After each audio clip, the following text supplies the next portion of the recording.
দেখুন, মুকুল রায়ের শেষের দিকে যখন কার্যত তিনি বেশ কিছুটা অসুস্থ এবং সোডিয়াম পটাশিয়ামের যখন তার সত্যি সত্যি গুরুতর সমস্যা, তাকে জিজ্ঞাসা করা হতো যে আপনি কোন দলে রয়েছেন।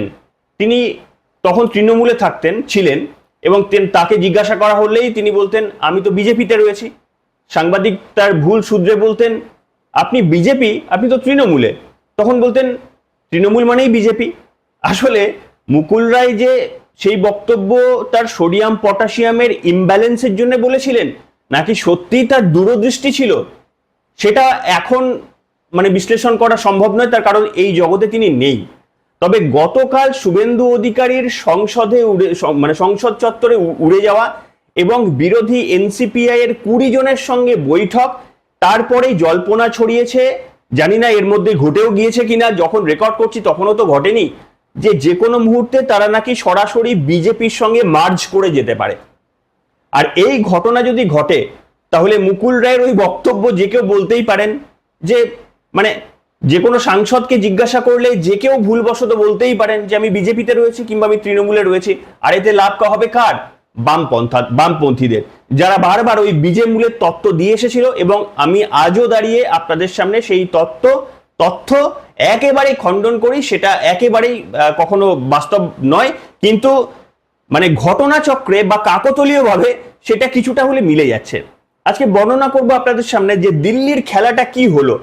এমন রান্না তৈরি হলো যে রান্নার স্বাদে পশ্চিমবঙ্গের বিধায়ক থেকে সাংসদ তারা পর্যন্ত চটে গেলেন। বিজেপির অন্দরে কেন্দ্রীয় নেতৃত্বকে খুশি করতে গিয়ে রাজ্য বিজেপির নেতৃত্বরা নিজেদের আত্মবলিদান, এ বোধহয় ইতিহাসের পাতায় লেখা থাকবে। মমতা বন্দ্যোপাধ্যায়ের সিঙ্গুর আন্দোলনের পরের একটা চ্যাপ্টারে আমাদের এইটার ব্যবস্থা করতে হবে যে বিজেপি রাজ্য নেতৃত্বের ক্ষমতায় আসা 2-3 মাসের মধ্যেই আত্মবলিদান। আসুন আজকে আলোচনা করি। নমস্কার, welcome to simple as a বিষয়ে আপনাদের সকলকে স্বাগত জানিয়ে শুরু করছি অত্যন্ত গুরুত্বপূর্ণ একটি পর্ব। দেখুন, এটা শুধু আমি আপনি নই যে তৃণমূল কংগ্রেসের এই সমস্ত দুর্নীতিপরায়ণ রাজনৈতিক নেতাদের বিজেপির সঙ্গে মিশে যাওয়া এবং বিজেপিকেই তাদের মতাদর্শ বলতে শুরু করে দেওয়া, এটা যে শুধুমাত্র আমার এবং আপনার প্রবলেমের বা আমরা আপত্তি করছি এমনটা নয়। বিজেপির মধ্যে থাকা এবং হেভিওয়েট বিজেপি নেতৃত্বরাও এর একেবারে প্রকাশ্যে প্রতিবাদ করেছেন।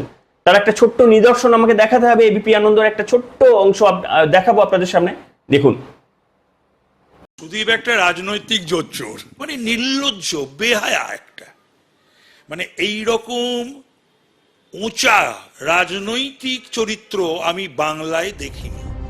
দেখলেন, সুদীপ বন্দ্যোপাধ্যায় সম্পর্কে, যে সুদীপ বন্দ্যোপাধ্যায়ের জন্যই কার্যত তৃণমূল কংগ্রেসটা ছেড়ে দিয়েছিলেন তাপস রায়, সেই বর্তমানে বিজেপির শিল্পমন্ত্রী, আমাদের বিজেপি শিল্পমন্ত্রী নয়, আমাদের রাজ্যের শিল্পমন্ত্রী, বিজেপির নির্বাচিত বিধায়ক, তিনি পরিষ্কারভাবে বলছেন, অবলীলাক্রমে সুদীপ বন্দ্যোপাধ্যায়কে বলছেন তিনি একটা রাজনৈতিক জোচ্চোর।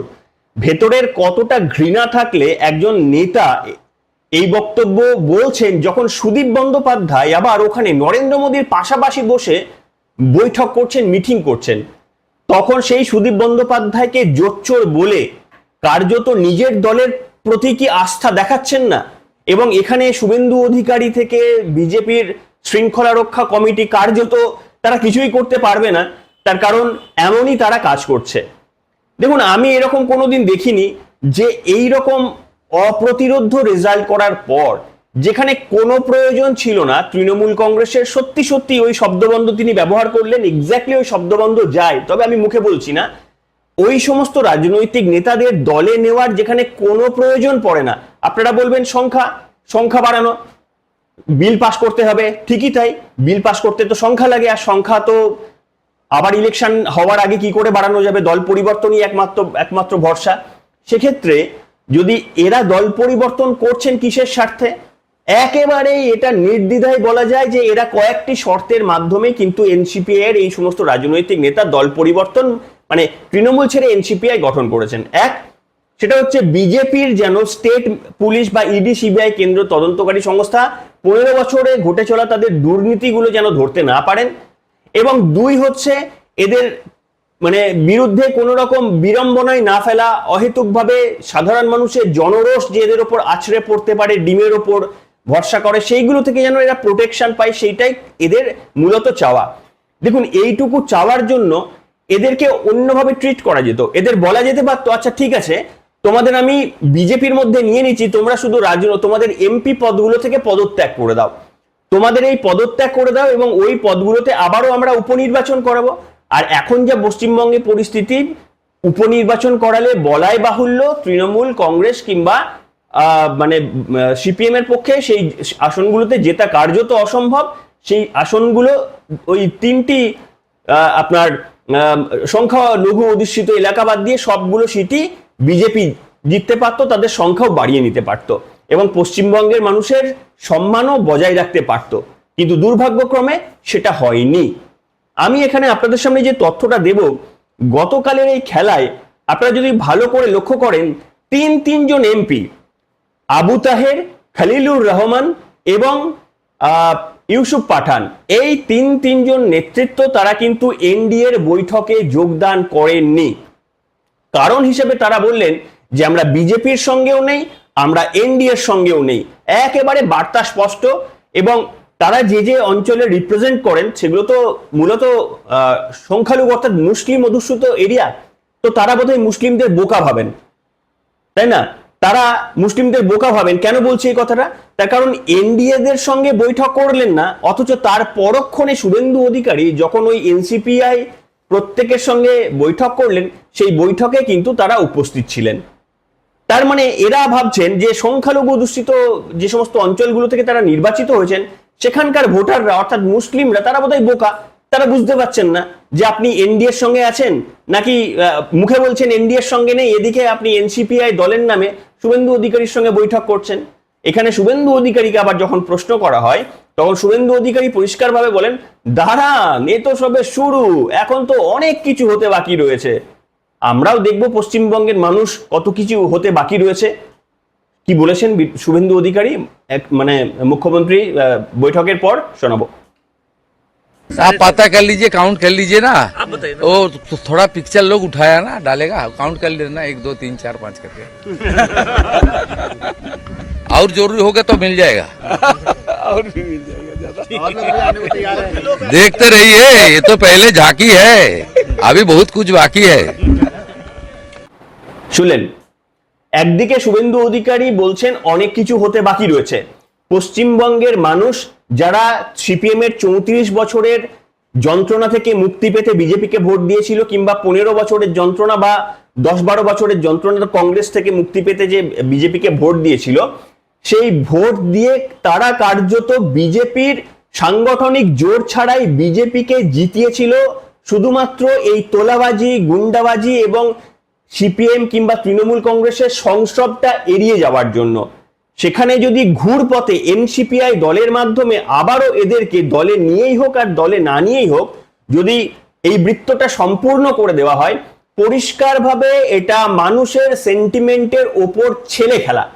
আমার বলতে একেবারেই দ্বিধা নেই। তার কারণ মমতা বন্দ্যোপাধ্যায় যেটা করবেন, দল বিরোধী কাজ করলে মমতা বন্দ্যোপাধ্যায়ের 15 বছর যদি আমরা সমালোচনা করে থাকতে পারি, তাহলে ওই একই কাজ যদি বিজেপি করে তার গুণগান করব। এর জন্য তো এই দেশকে বসিনি। আপনাদের প্রতারিত করতে পারেন আপনাদের জনপ্রতিনিধিরা, কিন্তু আমরা তো এই দেশকে বসিনি যে এই দেশ থেকেও আপনাদের মিথ্যে তথ্য বা মিথ্যে ভাবে কোনো একটা রাজনৈতিক দলের পক্ষপাতিত্ব করব বলে। সত্যকে সত্য বলবো, মিথ্যেকে মিথ্যে বলবো, যেটি একেবারে বিচার্য বলে মনে হবে আপনারা সেটাকে গ্রহণ করবেন। দেখুন, শ্রমিক ভট্টাচার্য একদিকে বলছেন যে বিজেপির তৃণমূলীকরণ হতে দেব না, কিন্তু ইতিমধ্যেই আমি আপনাদের সামনে বলবো বেশ কিছু জায়গায় মানে 50% জায়গায় বোধহয় হয়ে গেছে। এই গতকালের পর্বে আপনাদের সামনে বলেছিলাম, জিতেন তেওয়ারি পরিষ্কারভাবে বলছেন যে 15 বছরে তৃণমূল কংগ্রেস যতটা না গুন্ডামি করতে পেরেছে, আমরা এই 2 মাসে সেটাকে ছাড়িয়ে ফেলেছি। অর্থাৎ তোলাবাজি সম্পর্কিত এই বক্তব্য বলতে গিয়ে জিতেন তেওয়ারির দেওয়া সার্টিফিকেট অনুযায়ী তৃণমূলের তোলাবাজিকে বিজেপি হারিয়ে দিয়েছে।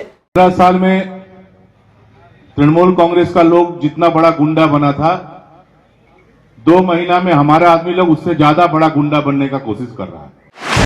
দ্বিতীয় যদি বক্তব্য আপনাদের সামনে মানে যদি ঘটনা বলি, তাহলে যে দল পরিবর্তন নিয়ে মমতা বন্দ্যোপাধ্যায়ের বিরুদ্ধে আমরা তীব্র সমালোচনা তো করতামই, সব থেকে বড় যিনি সমালোচক ছিলেন তিনি হচ্ছেন শুভেন্দু অধিকারী। সেই শুভেন্দু অধিকারী যাকে পশ্চিমবঙ্গের মানুষ তার প্রত্যেকটি কথায় এতটা গুরুত্ব দিত, সেই মুখ্যমন্ত্রীর পদে বসার পর শুভেন্দু অধিকারীর কাছ থেকে আমাদের এইটা হয়তো প্রত্যাশা খুব একটা ছিল না যে তিনি রাজনৈতিক মানে অন্য রাজ্য অ্যাটলিস্ট তৃণমূলের সঙ্গে বৈঠক করে তিনি তাদেরকে মানে কার্যত সিউডো একটা রাজনৈতিক দল হিসেবে তৈরি করে বিজেপির সাপোর্ট চাইবেন কিংবা কয়েকদিন পরে বিজেপিতেই অংশগ্রহণ করিয়ে নেবেন, যেমনটা ইতিমধ্যেই কয়েকজন এমপির ক্ষেত্রে, রাজ্যসভার 3 জন এমপির ক্ষেত্রে ইতিমধ্যেই সেই ঘটনা ঘটে গিয়েছে। প্রকাশচিক বারাইক, সুস্মিতা দেবনাথ এবং সুখেন্দু শেখর রায় এদের হাতে পতাকা তুলে দিয়ে কার্যত যে ধাঁচে তৃণমূল কংগ্রেস দল পরিবর্তন করে ফেলতেন, বিজেপিও কার্যত সেই পথে অনুসরণ করলো। এরপরে শুধু তাই নয়, আপনাদের মনে রয়েছে যে পাবলিক অ্যাকাউন্টস কমিটির চেয়ারম্যান হিসাবে কিভাবে তৃণমূল কংগ্রেস বারবার বিজেপি থেকে যাদেরকে যোগদান করাতেন তাদেরকেই পাবলিক অ্যাকাউন্টস কমিটির চেয়ারম্যান হিসেবে বসিয়ে দিতেন। উদাহরণ হিসেবে আপনাদের রয়েছে মুকুল রায় থেকে পরবর্তীকালে আরো অনেক বিজেপি থেকে যাওয়া বিধায়কদের পাবলিক অ্যাকাউন্টস কমিটির চেয়ারম্যান হিসেবে বসিয়ে দিতেন এবং তা নিয়ে তীব্র প্রতিবাদ করে রাজ্য জুড়ে আন্দোলন ছড়িয়ে দিয়েছিলেন। শুধু তাই নয়, কোর্টে মামলা পর্যন্ত করেছিলেন শুভেন্দু অধিকারী বা তার রাজনৈতিক দল। এই অবস্থায় ঠিক একই পথে হাঁটলো বিজেপি। পাবলিক অ্যাকাউন্টস কমিটির চেয়ারম্যান এখন ঋতব্রত পন্থী তৃণমূল কানাইয়া লালের হাতে কিন্তু তুলে দিলেন। তাহলে একদিকে আপনারা বলবেন যে বিরোধীদের পরিসর দিতে হবে, রাজনীতিতে বা বিধানসভায় বিরোধীদেরই ভূমিকা বেশি, অন্যদিকে তৃণমূল কংগ্রেস যে কাজগুলো করেছিল আপনারা সেগুলোকেই নতুন মোড়কে প্রেজেন্ট করবেন। শুধু এটার জন্যই তো পশ্চিমবঙ্গের মানুষ পরিবর্তন করেনি, বিশেষ করে আপনাদের রাজনৈতিক দলের সবথেকে মিষ্টভাষী সভাপতি শ্রমিক ভট্টাচার্য বলছেন যে মানুষ পরিবর্তন তো চায়নি, শুধু জামার পরিবর্তন চায়নি, জামার মধ্যে ওই লোকটার পরিবর্তন চেয়েছে। তৃণমূল কংগ্রেসের এই দুর্নীতিগুলো মানুষ সহ্য করতে পারেনি, তাই ওদের পরিবর্তন চেয়েছেন। যে সময় শ্রমিক ভট্টাচার্য রাজ্যে দাঁড়িয়ে এই কথা বলছেন, আর ঠিক সেই সময় কার্যত শুভেন্দু অধিকারী এই তৃণমূল কংগ্রেসের এমপিদের সঙ্গে বৈঠক করছেন সম্ভাব্য রাস্তা নিয়ে। আমি আপনাদের শোনাবো শ্রমিক ভট্টাচার্য ঠিক কি বলেছিলেন। এটা তো আমরা চলতে দেবো না। মানুষ তো জামা বদল করবার জন্য ভোট দেয়নি, মানুষ জামার ভিতরের মানুষটাকে বদলানোর জন্য ভোট দিয়েছেন। তো সেই বিষয়ে নেতা থেকে কর্মী প্রত্যেককে সচেতন থাকতে হবে, সাংসদ থেকে বিধায়ক আমরা প্রত্যেকে সেই বিষয়টা সচেতন, এবং পার্টি এই ব্যাপারে অত্যন্ত কঠোর অবস্থানে আছে। আমাদের রাজ্যের মুখ্যমন্ত্রী শুভেন্দু অধিকারী ডে 1 থেকে তিনি এই ধরনের সন্ত্রাস, এই ধরনের কার্যকলাপের বিরুদ্ধে কঠোর পদক্ষেপ নিয়েছে। যারা নিরপরাধ মানুষের টাকা লুট করেছে, যারা বেআইনি কনস্ট্রাকশন করেছে, সমস্ত ব্যাপারে সরকারের তরফ থেকে ব্যবস্থা নেওয়া হয়েছে। সরকার সরকারের কাজ করছে, পার্টি পার্টির কাজ করছে। শুনলেন, এই দুটো কিছুতেই খাপ খাচ্ছে না। হ্যাঁ, বলতে পারেন যে সবে 3 মাস হয়েছে, মানুষের ক্ষোভ বিক্ষোভ এখন আপনাদের সামনে কিছুই আছড়ে পড়বে না। সব থেকে কি বড় কথা জানেন, যে এটা আপনাদের ফার্স্ট টার্মের মাত্র 2 এবং 3টি মাস। আপনাদের কোনো তাড়াহুড়ো করার প্রয়োজন ছিল না, তার কারণ পশ্চিমবঙ্গের মানুষ অনেক পেশেন্সলি রাজনৈতিক নেতাদের পরীক্ষা করেন। তাই পরের যে আপনারা বিধানসভা রয়েছেন, আপনারা আজই ধরে নিতে পারেন হাসতে হাসতে আপনারা সেই নির্বাচনেও পেরিয়ে যাবেন।